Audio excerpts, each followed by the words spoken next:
Layer skin hair and laser clinic లో latest టెక్నాలజీతో laser hair removal, anti ageing and hair fall issues కి advance treatments అన్ని ఇక cost గురించి వరి అవ్వాల్సిన అవసరం లేకుండా అందిస్తున్నారు. ఇంకా మీ కాన్ఫిడెన్స్ ని తిరిగి తెచ్చుకోండి. Get your free consultation now. Telugu వారి నంబర్ 1 చాయిస్ తెలుగు మ్యాట్రిమోనీ. ఢిల్లీలో రెండిటికి చెడ్డ రేవడిగా వైసీపీ అనే దానికంటే కూడా జగన్ అని అనొచ్చాము. ఇక వివరాల్లోకి వెళ్ళినట్లయితే ఈ అమరావతికి సంబంధించి పార్లమెంట్లో బిల్లు నిన్న లోక్సభలో ఆ బిల్లు ప్రవేశపెట్టినప్పుడు పార్టీలకు అతీతంగా దాదాపుగా అందరూ ఎంపీలు ఆ యొక్క బిల్లుకి మద్దతు తెలిపారు. ఒక్క పార్టీ తప్ప, అదే వైసీపీ.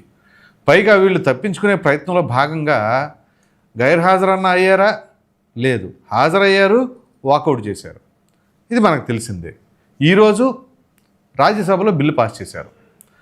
ఆ బిల్లు పాస్ చేసే క్రమంలో దాదాపుగా 17-18 మంది ఎంపీలు 11 పార్టీలకు సంబంధించిన వాళ్ళు ఉంటే ఒక్క పార్టీ మినహాయించి మిగతా అన్ని పార్టీలు కూడా మద్దతు తెలిపాయి. ఈ రాజ్యసభలో కూడా మద్దతు తెలపని పార్టీ ఏదైనా ఉంది అంటే వైసీపీ. సో ఇక్కడ రెండిటికి చెడ్డ రేవడి ఎందుకు ఏంటి అంటే, మామూలుగా కేంద్రంలో ఏదైనా బిల్లు ప్రతిపాదించినప్పుడు పార్లమెంట్ వేదికగా తగుదునమ్మా అంటూ వైసీపీ అడిగినా అడగకపోయినా వెళ్ళి ఎన్డీఏ కూటమికి బలపరుస్తూ ఉంటుంది. మరి అటువంటప్పుడు మన రాష్ట్రానికి సంబంధించి, మన రాజధానికి సంబంధించి బిల్లు పెడుతుంటే అసలు కనీసం ఒక పార్టీ అధినేతగా ఖచ్చితంగా చేయాలి కదా, చేయలే. సరే, చేసే లెక్కైతే వాళ్ళు వైసీపీ లేదా వాళ్ళ నాయకుడు జగన్మోహన్ రెడ్డి ఎందుకు అవుతారు అని కూడా చాలామంది అభిప్రాయపడుతూ ఉన్నారు. సో ఈ నేపథ్యంలో ఒక్క అమరావతి పైన ద్వేషంతో జగన్మోహన్ రెడ్డి వాళ్ళ ఢిల్లీ వేదికగా రెంటికి చెడ్డ రేవడి అంటే అటు ఎన్డీఏ కూటమి కానీ ఇటు యూపీఏ కూటమి కానీ, యూపీఏ కూటమి కూడా అమరావతి బిల్లుకి మద్దతు తెలిపింది. ఈ ఎన్డీఏ అంటే సరాసరి, మరి జగన్మోహన్ రెడ్డి మాత్రం తెలపల.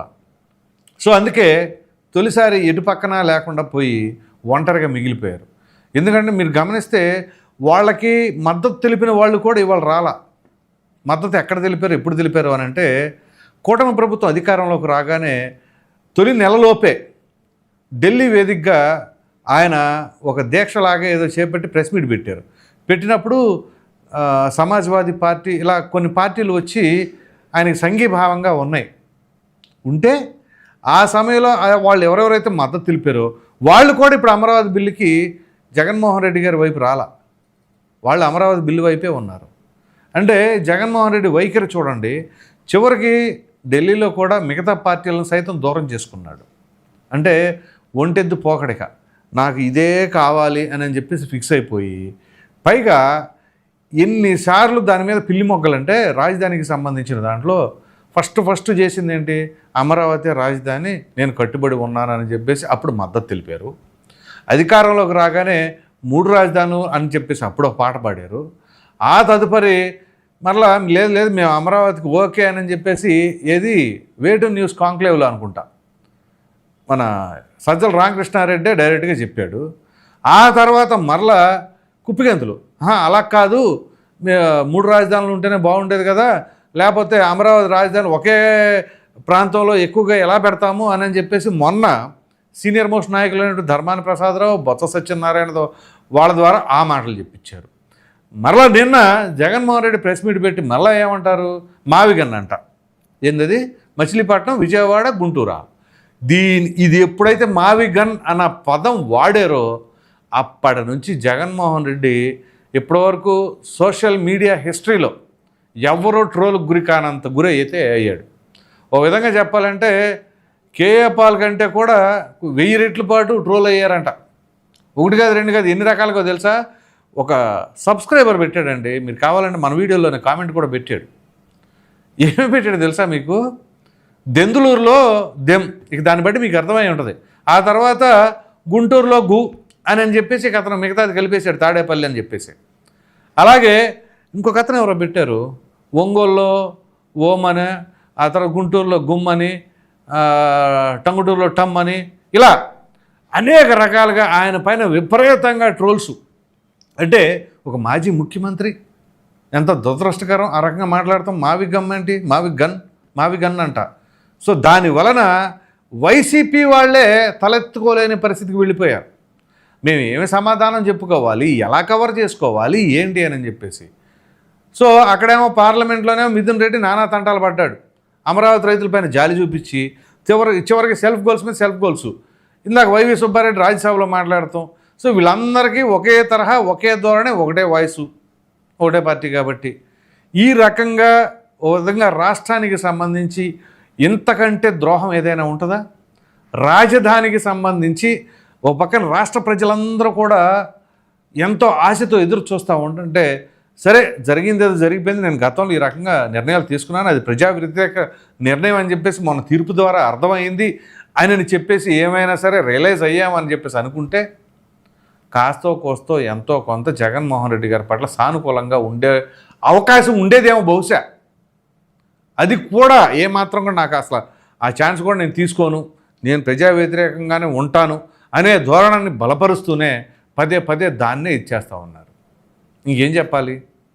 సో ఇక రాష్ట్రంలో వీళ్ళ యొక్క భవిష్యత్తు ఎలా ఉండబోతుంది అని అంటే, కాంగ్రెసే కాస్త బెటర్ వైసీపీ కంటే అనే స్థాయికి వచ్చేసారు. ఎందుకంటే మీకు పార్లమెంట్లో కూడా రేణుకా చౌదరి గారు ఎంత గొప్పగా మాట్లాడారు. అలాగే ప్రతి ఒక్కరూ కాంగ్రెస్ పార్టీ వాళ్ళు కూడా మేము మద్దతు తెలుపుతున్నామని చెప్పేసి గట్టిగా నిలబడ్డారు. సో ఈ రకమైన పరిస్థితికి దారితీసింది ఎవరు? బీజేపీ ఎంపీలు, ఆ పార్టీ ఎంపీలు, ఈ పార్టీ ఎంపీలు అందరూ ఏకతాటి మీదకి వచ్చేసి అమరావతికి మేము మద్దతు తెలుపుతున్నామని చెప్పేసి చెబుతుంటే, సొంత పార్టీలో విపక్ష నాయకుడు, మాజీ ముఖ్యమంత్రి, వాళ్ళకి సంబంధించిన ఎంపీలు ఈ రకంగా ఏమీ చేయలేని పరిస్థితుల్లో ఉన్నారు. అఫ్కోర్స్ ఆ పార్టీ అధిష్టానం తీసుకున్న నిర్ణయం కాబట్టి వాళ్ళకి మనసులో ఒకవేళ ఇష్టం ఉన్నా తప్పదు, మేము జగన్ జగన్ జై జగన్ అనాల్సిందే అనే తరహాలో ఇక దానికే కట్టుబడి ఆ రకంగా మాట్లాడడం జరిగింది. సో ఇవాళ వీళ్ళు వాకౌట్ చేసినందుకు కాను జనాలు నాకౌట్ చేస్తారా లేకపోతే ఇంకోటి చేస్తారా అనే పరిస్థితికి వచ్చింది. సో అంటే వీళ్ళు ప్రజలకు సంబంధించిన దానికి ఏదైనా సరే, ఇప్పుడు ఇరు పార్టీలు కూడా ఒక తాటి మీదకి రాలేరా? అసలు ఈ పరిస్థితి తీసుకొచ్చిందే వాళ్ళు కాబట్టి ఇక దాని గురించి ఎలా వస్తారు? మీరు చూడండి, తమిళనాడులో రాజకీయం ఏ రకంగా ఉంటుంది. జల్లికట్టు విషయం వచ్చినప్పుడు పార్టీలకు అతీతంగా అందరూ ఒకటే వేదిక మీదకి వచ్చారు, మాకు జల్లికట్టు కావాల్సిందే అని చెప్పేసి అన్నారు. అది ఒక ఎమోషన్, రాష్ట్రానికి, రాష్ట్ర ప్రజలకు సంబంధించిన ఎమోషన్. మరి అటువంటిది అమరావతి కూడా అంతే కదా. ఇప్పుడు చూడండి, ఈ అమరావతి పరిధిలో ఉన్నటువంటి రాజకీయ నాయకులు ఏం చేస్తారు? ఇక అంబటి రాంబాబు, మరి ఆళ్ళ రామకృష్ణారెడ్డి పద్దాగా కోర్టులకు వెళ్ళి కేసులు వేస్తారు కదా. ఇప్పుడు ఆయన పరిస్థితి ఏంటి అంటే, ఇంతకాలం మళ్ళీ యాక్టివ్గా లేకుండా మొన్న ఈ మధ్య మరలా అయ్యారు అనుకోండి. అలాగే ఇంకొంతమంది ప్రముఖులు ఉన్నారు కదా, ఇప్పుడు గుడివాడలో కొడాల నాని కానీ, మచిలీపట్నంలో పేరు నాని కానీ, ఇందాకే వాళ్ళ అబ్బాయి కూడా ఎవరితో పోలీసులతో గొడవ పడ్డారని చెప్పేసి నేను చూశాను. సో ఆ రకంగా మరి వీళ్ళ భవిష్యత్తు ఏంటిక? సో ఈ నేపథ్యంలో రేపు ప్రజల దగ్గరికి వెళ్ళి ఏం చెప్తారు? మేము మీకు వ్యతిరేకంగా ఆ రకంగా పోరాడాము అని చెప్పేసి చెబుతారు. సో ప్రజలు ఏం కోరుకుంటున్నారో వాళ్ళకి సంబంధం లే, ప్రజలు ఏమనుకుంటున్నారు అనే సంబంధం లే. మేము ఏదైతే అనుకుంటున్నామో అదే మావిగన్ అంటే మావిగన్నిక. అది పరిస్థితి.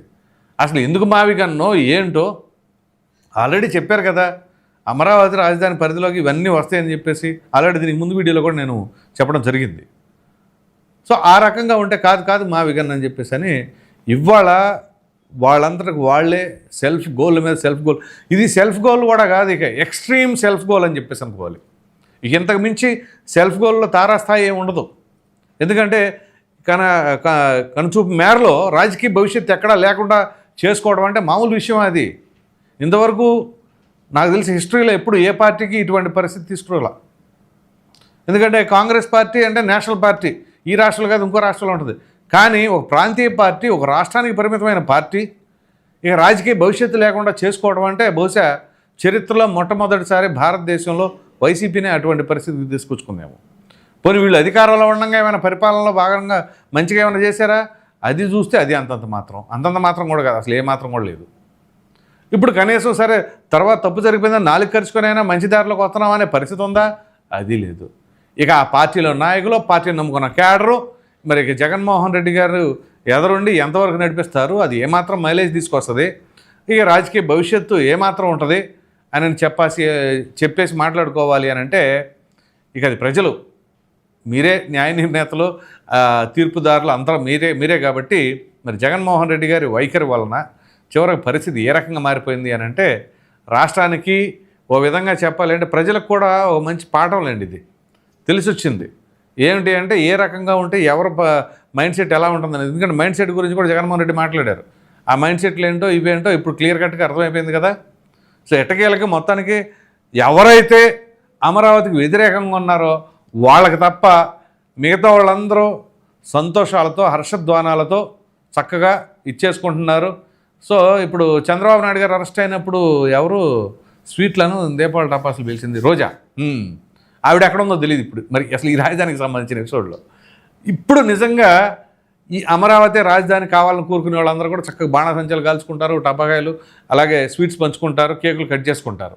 మరి వాళ్ళు ఏం చేస్తారు?